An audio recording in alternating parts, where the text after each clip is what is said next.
Friends, my name is Nisha and स्वागत है आपका हमारे साई ज्ञान सागर में। तो आज हम पढ़ने वाले ईवीएस का क्लास 7th का चैप्टर नंबर 4 जो कि है एयर। तो जैसे कि आपको पता है हमने 6th क्लास कंप्लीट कर ली है। 6th क्लास के हमने जियोग्राफी के सारे टॉपिक्स कंप्लीट कर लिए। अब हम 7th क्लास की तरफ हैं और आगे हम 8th 9th 10th तक पढ़ेंगे एंड देन ईवीएस फिनिश करने के बाद हम आएंगे फिज़िक्स पे, राइट। फिज़िक्स पढ़ेंगे या केमिस्ट्री पढ़ेंगे एंड देन बायो। ओके, और मैं आपको रीजनिंग की एक क्लास लेंगे हम कंप्लीट, जिसमें हम पूरा सिलेबस कर लेंगे क्योंकि रीजनिंग बहुत इजी है, ज़्यादा कुछ नहीं करना हमें। एंड तो ज़्यादा टफ जो है वो हमारा साइंस है और ईवीएस है, राइट। और बाकी मैथ, इंग्लिश, हिंदी को हम जल्दी कंप्लीट कर लेंगे, उन्हें हम 10 दिन के अंदर फिनिश कर लेंगे और रिवीजन बाद में करेंगे। नाउ स्टार्ट करते हैं। Our earth is surrounded by a huge blanket of air called atmos. जो हमारी अर्थ है वो एक ब्लैंकेट के तरह से जिसे हम एटमॉस्फेयर कह सकते हैं, उससे कवर है, right. All living being on this earth depend on the atmosphere for their survival. जो ह्यूमंस बीइंग है वो एटमॉस्फेयर होने की वजह से डिपेंडेंट है अर्थ सर्वाइव करने के लिए। इट प्रोवाइड अस जो एटमॉस्फेयर वो हमें एयर जिसे हम सांस लेते हैं, और ये एयर से ही हमें प्रोटेक्शन होता है। एयर के थ्रू ही एक जो कर्व बना हुआ एयर का, उससे ही हम एयर कह सकते हैं। हमारा एटमॉस्फेयर का जो एक प्रोटेक्शन कर्व बना हुआ है, जिससे कि जो सूरज की जो अनवांटेड हार्मफुल किरणें वो धरती पर नहीं आ पाती हैं, राइट। अगर वो आ जाएंगी तो वो हमारे बॉडी को या हमारे हमारे लिविंग ह्यूमन जो जिसमें जो सर्वाइव कर रहा है उस पर इफेक्ट डालेंगे, राइट। तो वही ये चीज़ बता रहा है। It is provide us the air we breathe, protect us from the harmful effect of the sun rays. Without this blanket of protection we would be baked alive, heat the sun during day and get freeze during the night. So it is the mass of air that made the temperature on earth livable. Composition of atmosphere, क्या composition है, घटक है atmosphere से। तो सबसे पहले क्या, do you know that air we take in while breathing in actual a mixture of many gases. Atmosphere में क्या है, बहुत सारी मिक्सचर गैस हैं, जिसमें कि नाइट्रोजन और ऑक्सीजन की जो क्वांटिटी है वो ज़्यादा है। नाइट्रोजन की 78% है और ऑक्सीजन की 21% है, राइट। और बाकी जो और अदर है, जैसे कार्बन डाइऑक्साइड की 0.03% और आर्गन है जिसमें 0.93% और अदर्स गैस हैं 0.04%। Nitrogen oxygen are two gas which make up a bulk of atmosphere. Carbon dioxide, helium, ozone, argon and hydrogen are found at lesser quantity. Apart from these gases, tiny dust particles are also present in the air. इसके अलावा भी हमारे कुछ छोटे छोटे particles available हैं air के अंदर। The pie chart given to you percent of different constitute और फिगर 4.1 में हमें दिया हुआ है। Nitrogen is the most plentiful gas in the air. When we inhale we take some amount of nitrogen into our lungs and exhale it. But plants need nitrogen from their survival. जो nitrogen का basically जो use है वो plant के survival में है। They can not, मतलब plant जो नाइट्रोजन है वो प्लांट को हेल्प करती है सर्वाइव करने के लिए। They can not take nitrogen directly from the air. ये क्या कहते हैं, जो एयर है वो डायरेक्ट नाइट्रोजन को नहीं लेती है एयर से। Bacteria that live in a soil, root and some plant take nitrogen from the air. पता है क्या होता है, जो पौधे होते हैं ना वो डायरेक्ट नाइट्रोजन नहीं लेते एयर से। क्या होता है, जो बैक्टीरिया हमारे सॉइल के अंदर प्रेजेंट हैं, जो रूट को हेल्प करते हैं प्लांट्स की, जैसे वो नाइट्रोजन लेते हैं, take nitrogen from the air and change it form as a plant can use it. जो ठीक है, जो हमारे मिट्टी के अंदर बैक्टीरियाज होते हैं वो नाइट्रोजन को लेते हैं। some plants soil and root of some plant take nitrogen from the air, जो नाइट्रोजन लेते हैं, and change it from so that plant can use it, और चेंज करते हैं और प्लांट उसे यूज़ करता है। Oxygen is the second most plentiful gas in the air. Oxygen सबसे पहले नाइट्रोजन है, उसके बाद ऑक्सीजन प्लेंटी यूजफुल है। वो किसके लिए यूजफुल है? ह्यूमंस के लिए और एनिमल्स के लिए। Animals take oxygen from the air. Oxygen के जो इंसान है और जानवर है वो क्या करते हैं, सांस जब लेते हैं तो ऑक्सीजन एनवायरमेंटल से ही लेते हैं, राइट। और कह सकते हैं एटमॉस्फेयर से लेते हैं। As there breathe green plant produce oxygen. जो ग्रीन प्लांट होते हैं वो ऑक्सीजन प्रोड्यूस करते हैं ड्यूरिंग दी फोटोसिंथेसिस। जब फोटोसिंथेसिस होते हैं तो ऑक्सीजन प्रोड्यूस की जाती है ग्रीन प्लांट्स के द्वारा। इन this way oxygen content in the air remain constant. इस तरह से क्या होता है कि जो ऑक्सीजन है वो रिमेन कॉन्स्टेंट रहती है, इंसान लेते हैं, राइट, और पौधे छोड़ते हैं। In this way if we cut tree then the balance get disturb. अगर हम पेड़ों को काट देंगे, जो हमारा बैलेंस बनाया है उसका ऑक्सीजन का लेने का, अगर हम सारे, तो वो जो क्या है डिस्टर्ब हो जाएगा। Carbon dioxide is another important gas. Green plant can use carbon dioxide. Carbon dioxide भी एक इम्पॉर्टेंट गैस है जो कि ग्रीन प्लांट यूज़ करते हैं carbon dioxide to make their food and release oxygen. अपना फूड बनाने के लिए और ऑक्सीजन को रिलीज करने के लिए। ह्यूमन और एनिमल्स रिलीज कार्बन डाइऑक्साइड। जो ह्यूमंस हैं और एनिमल्स हैं वो क्या करते हैं, रिलीज करते हैं कार्बन डाइऑक्साइड को, छोड़ते हैं कार्बन डाइऑक्साइड को। The amount of carbon dioxide release by the human and animals seem to equal amount.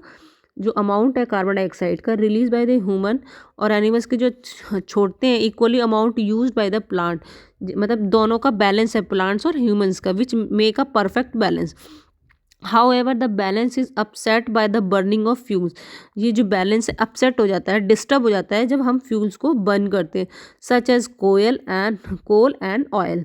The add billion of tons of the carbon dioxide into the atmosphere each year. They add, मतलब बहुत सारी ये add हो रही है, billion of tons carbon dioxide into the atmosphere each year. As a result, इससे क्या होगा,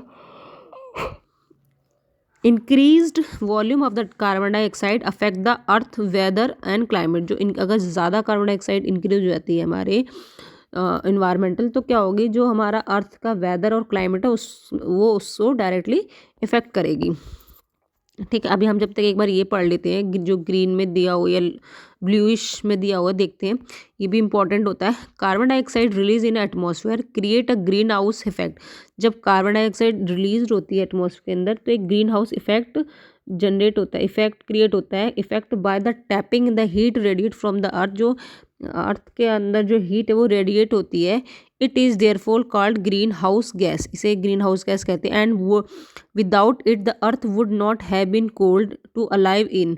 however when it leave in the atmosphere increase due to the factory smoke और car fumes the heat retain increase the temperature of the earth. अच्छा, जब carbon dioxide से gas जो carbon dioxide release होती है फैक्ट्रीज या स्मोक से, जो हीट रिटेन इंक्रीज टेम्परेचर, जो हीट है इससे क्या होता है, टेम्परेचर इंक्रीज हो रहा है अर्थ का। The called is global warming. This is called global warming. This rise in a temperature cause the snow in coldest part of the world to melt. As a result, the sea level rise, causing flood in a coastal area. अगर हम देखते हैं कि अगर सी का level बढ़ रहा है तो क्या होगा, हमारे यहाँ तूफान, वो बाढ़ आ सकती है कोस्टल एरिया में। There may be drastic change in the climate to pledge a leading the extension of some plants and animals in a long run. Okay, next हम पढ़ते हैं when air is heated when air is heated it expand become lighter and goes up. Cold air is denser and heavy, that is why it tend to sink down, and when hot air rise cold air from the surrounding area rushes there is fill in the gap. That is how to air circulation take place. Okay, अब हम पढ़ते हैं structure of the atmosphere का। ठीक है, structure क्या है atmosphere का। एंड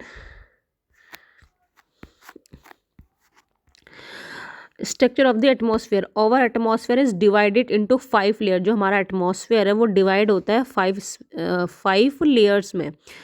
तो these are the troposphere, stratosphere, mesosphere, thermosphere and exosphere. जो सबसे पहले हमारी आती है वो आती है ट्रेसोस्फेयर। ट्रोसोस्फेयर, उसके troposphere and then stratosphere, mesosphere and then thermosphere and exosphere. TSM नहीं, TSMTE। सबसे पहले हमारी आती है ट्रोसोस्फेयर। ट्रोसोस्फेयर क्या होता है? This layer is the most important layer of the atmosphere. ये जो ट्रोसोस्फेयर है वो बहुत इम्पॉर्टेंट एटमॉस्फेयर है, लेयर है। It layer is very important layer in the atmosphere. It average height, इसकी जो एवरेज हाइट होती है वो 13 किलोमीटर होती है। The air be breathe exist है, जो एयर हम सांस लेने के लिए हमें जो रिक्वायरमेंट एयर होती है वो यहीं एग्जिस्ट करती है। Almost all the weather phenomena, like जो भी वेदर की फिनोमिना होती है, जैसे बारिश है, फॉग हो रहा है, हिल स्टॉर्म हो रहा है, अकरिंग इन दिस लेयर, इसी लेयर में होता है ये सब process. Stratosphere above the troposphere line, it extend up to height of 50 kilometre. इसकी हाइट 50 किलोमीटर तक होती है। This layer almost free from the cloud and associated weather phenomena. This layer almost free, ये एक ऑलमोस्ट फ्री होती है from जिस cloud and associated weather phenomena से, making condition most ideal for flying aeroplane. ये मतलब इसके अंदर ही एरोप्लेन फ्लाई करते हैं। One important feature of the is that contain a layer of ozone gas. इसके अंदर ही ओजोन गैस की लेयर होती है। We just learn how to protect us from the harmful effect of the sun rays. ये हमारे को ये जो लेयर है इसके अंदर एक ओजोन लेयर, गैस की एक लेयर पाई जाती है जिसके जो कि हमें प्रोटेक्ट करती है harmful effect of sun rays. Mesosphere, this is the third layer of the atmosphere. It lie above the, ये स्ट्रेटोस्फेयर से ऊपर होती है। It extend up to the height of 80 kilometre. इसकी जो हाइट होती है वो 80 किलोमीटर तक होती है। Metro city one up this layer entering from the space. Okay, जो भी कोई हमारे यहाँ पे प्लेनेट आके गिरने की कोशिश करता है हमारे धरती पे, या कुछ भी ऐसा मेट्रोट्राइट, तो वो क्या होता है इसी लेयर में आते आते जल जाता है, बर्न हो जाता है। This layer entering on the space, हमारे स्पेस से हमारे अर्थ के अंदर कोई एंटर करता है तो वो यहाँ पे आके बर्न हो जाता है। Thermosphere, in the thermosphere temperature rise very rapidly with the increasing height. इसका एटमॉस क्या होता है? थर्मोस्फेयर टेम्परेचर राइज होता है, इसमें टेम्परेचर राइज होता है वेरी रैपिडली, बहुत तेज़ी से, विद द इंक्रीज हाइट, जैसे कि हाइट इंक्रीज होती है। Ionosphere is a part of this layer. Ionosphere जो है इसका पार्ट है इस लेयर का। Thermosphere extend between 80 to 400 kilometre. This layer help in the radio transmission. Okay, इसके अंदर ही इस लेयर से क्या होती है, हमारे रेडियो ट्रांसमिशन होते हैं। In fact radio wave transmitted from the earth as reflect back to earth by this layer. Exosphere, this uppermost layer of the atmosphere is known as exosphere. This layer has very thin air. Light gases like a helium, hydrogen float in the space from air. The upper, ये क्या है, exosphere का एक upper most layer है ये तो, ठीक है। This layer has a very thin air, यहाँ पे बहुत कम एयर है। लाइट गैस लाइक, जैसे लाइट गैसेस हैं, जैसे हीलियम है, हाइड्रोजन है, फ्लोट होती है इनटू द स्पेस, स्पेस में फ्लोट होती हैं from the air. Weather and climate. It is going to rain today. Will it is bright and sunny today? How many times have we heard this from the annexed cricket and circulate? हमने कभी कभी कर sir होता है कि आज भी बारिश होने की वजह से मैच रद्द हो गया है या कल होगा, इस तरह की जो हमने सुना है।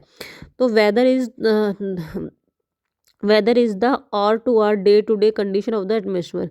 वेदर क्या है, एक जो घंटे टू घंटे और डे टू डे कंडीशन होती है एटमॉस्फेयर की। A hot and humid weather may make a irritable. A pleasant breezy weather may make cheerful and even plan for an outing. Weather can change dramatically from day to day. However, the average weather condition of the place for a longer period of time represented the climate of a place. Now do you understand why we have daily weather forecast? Okay. Will you surprised to know that Earth receive only 1 in 200, only 1 in 2 part of the sun energy? Okay. Thermometer. The thermometer you feel every day for the temperature of the atmosphere. The degree of hotness and coldness of the air is known as temperature. जो degree होती है hotness और coldness की उसे thermometer कहते हैं. Measure the temperature. The temperature of the atmosphere change on not only the between day and night but also season to season. ऐसा नहीं है कि दिन और रात में ही change होता है, season to season भी change होता है और summer to hotter than winter. An important factor of the influence of the distribution of the temperature is isolation is the incoming solar energy interpreted by the earth. Isolation क्या है? Incoming solar energy है जो interpreted by the earth होती है. The amount of insolation decrease from the equator toward the pole. जो amount of isolation insolation हो है घटती है इक्वेटर पर टूवर्ड इक्वेटर से पोल की तरफ. Therefore the temperature decrease in the same manner. इसीलिए टेम्परेचर डिक्रीज घटता है in the same manner. Now do you understand why pole are covered with the snow. If the earth is temperature raise to high it would become too warm. जब temperature ज़्यादा होता है तो गर्म होता है. Crop to grow. Temperature city is much higher than that a village. The concentrate and metal in building and the asphalt of the road gate heated by during the day. This heat is release during the night. Okay, also the crowded high rise building of the city trap the warm air and thus rise the temperature of the city. Okay. जो temperature होता है वो गांव के मुकाबले में दिल्ली में मतलब गांव के मुकाबले शहरों में क्या होता है ज़्यादा होता है क्योंकि टेम्परेचर ठंडा जो गांव का एरिया है वो ठंडा होता है क्योंकि वहाँ पे एयर फ्रीली मूव करती है ना. और यहाँ दिल्ली में क्या है बिल्डिंग्स होती हैं वार्म होता है गाड़ियाँ होती हैं एयर गर्म हवाएं होती है. दस द टेम्परेचर जो है ना जो दिल्ली जो सिटी का टेम्परेचर वो बढ़ता है गर्मी बढ़ती है और गांव में जो है सर्दियाँ रहती हैं एज़ कम्पेयर टू थोड़ा कम होता है. Air pressure. You will surprised to know that air above us presses us with the great force of our body. However, we don't feel it. This is the because of the air press us from all the direction. Our body extend to counter pressure. Air pressure को define करा गया है. Pressure extended by the weight of air on the earth's surface. As we go up the layer of the atmosphere the pressure fall rapidly. ठीक है हम गो जाते हैं layer के तो प्रेशर क्या होता है फॉल होता है rapidly. The air pressure is highest at a sea level और डिक्रीज विद द हाइट. जो एयर प्रेशर है वो हाई होता है सी लेवल पर और घटता है हाइट पर. Horizontally, the distribution of the air pressure is influenced by the temperature of the air at a given place. In area where the temperature is high, the air get heated and rise. This create a low pressure area. Low pressure is associated with the cloudy sky and wet area. In area having lower temperature, the air is cold. It is therefore heavy air sink and create a high pressure area. High pressure associated with the clear and sunny skies. The air always move from high pressure area to low pressure. जो air है वो high pressure area से low pressure area की तरफ move करती है. Do you know the standard unit of measuring temperature is degree Celsius. It is also invented by Anders Celsius. And the Celsius scale is a water freezes 0 degree and boil at 100 degree Celsius. Do you know on the moon there is no air. Moon पर कोई air नहीं है hence no air pressure ही नहीं है. Astronaut have to wear special protective space suit fill with the air. Astronaut अगर जाते हैं वहाँ पे तो एक प्रोटेक्टिव स्पेस सूट पहन के जाते हैं जिसमें एयर होती है. When they go to moon if they do not wear these space suit the counter pressure exerted by the body of the astronaut would make the blood vessel burst and the astronaut would bleed. Okay, a wide wind is named from the direction which is blow. Example, wind blow from west to called westerly. Okay, the movement of the air from high pressure area to low pressure area is called a wind. कहते हैं ना हवा चल रही है. You can see wind at a work it blow dry leaves down the payment and uproot tree during a storm. Sometime when the wind blow gently you can even see Sometime when the blind were getting to even see it blowing away smoke and fine dust. A time wind can be strong if difficult to walk again. If you must be experienced, it's not easy to hold umbrella on a wind swing.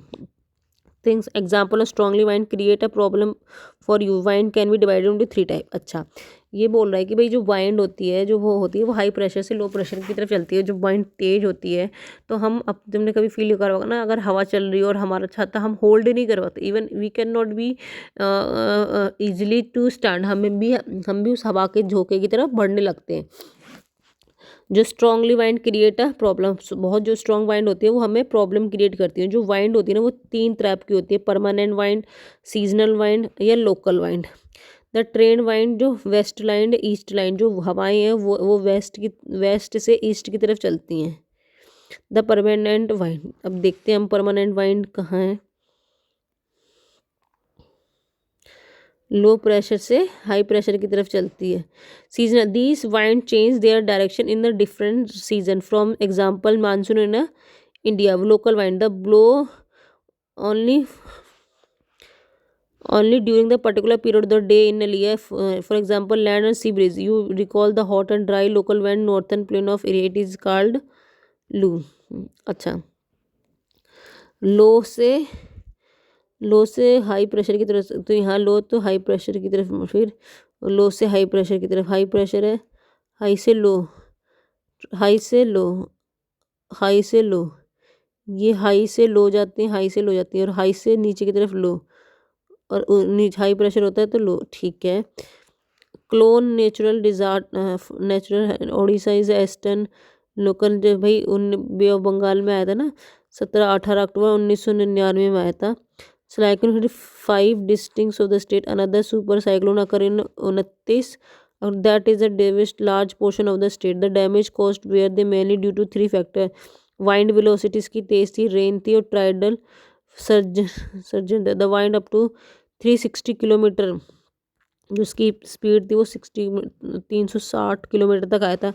As per last 36 hour the high velocity wind uprooted tree and damage the कच्चे house roof top several industrial sea. जो wind थी ना बहुत ज़्यादा, उसकी velocity बहुत थी, तो जिससे जो अपरूटेड जो ट्रीज थे वो, और जो कच्चे हाउस थे वो डैमेज हो गए। रूफ टॉप अब द जो छतें थी इंडस्ट्रियल शीट की वो भी सारी वेस्ट हो गई। पावर हाउस जो थे वो भी, टेलीकॉम लाइन भी स्टॉप हो गई। हैवी रेन हुए, बहुत बारिश हुई। साइक्लोन 3 डे कंटिन्यूस, साइक्लोन 3 दिन तक लगातार आया। This rain led to flood in a major river, Orissa में आया था। The cyclonic sorry, the wind caused tidal wave 20 kilometer inland and brought mass destruction of the coastal area. 7 to 5 meter tides. Okay. A moisture. Okay. Type of rain. Moisture, when water evaporate from land to different water body, it became water vapor. Moisture in the air at any time, it is known as humidity. When the air is full of water vapor, we call it humid day. Okay, when the air is full of water, जो air full of water vapour हो जाए तो हम कहते हैं humidity day. As the air get warm, it capacity hold the water vapour increase, so it become more and more humid. On a humid day, clothes take long to dry and sweat from our body do not evaporate easily, make us feel very uncomfortable. When the water vapor rise, it start cooling. The water vapor condense, causing formation of droplet of water. Cloud are just mass of such water droplet. When these droplet of water become too heavy to float in air, they come down a precipitation. Jet plane fly in the sky, leave a white trail behind them. The moisture from the engine condense. We see the tail of the condensed moisture is the same sometime when there is no air movement of the disturb it. Precipitations that come down to the earth in liquid form is called rain. Most of the ground water come from the rain water. Plant help preserve water. When tree on hill side are cut, rain water flow down the bare mountain and can cause flooding of the low laying area. So on the basis of mechanism, there is a three type of rainfall: the conventional rainfall, or organic rainfall, and cyclonic rainfall is very important for survival of plant and animals. It brings fresh water to surface earth. It is rainfall is less water capacity thought in. On the other hand, it more and flood take place. hmm. Cold air नीचे आ रही है, warm air जा रही है। Okay, moisture air ऊपर से नीचे जा रही है, relief organic rainfall, warm air conventional. Okay, तो आज हमारा चैप्टर फिनिश हो गया है। नेक्स्ट हम पढ़ते हैं, जब हम नोट्स बनाएंगे तो उसको अच्छे से समझेंगे। चलो हम क्वेश्चन आंसर करते हैं। Which of the following gas protecting us from the harmful sun rays? Ozone. The most important layer of the atmosphere? Troposphere. Which of the following layer of the atmosphere is free from the I think mesosphere. As we go up the layer of the atmosphere, the pressure increase. When the precipitation come down to the earth, the liquid form is called rain. नहीं, snow.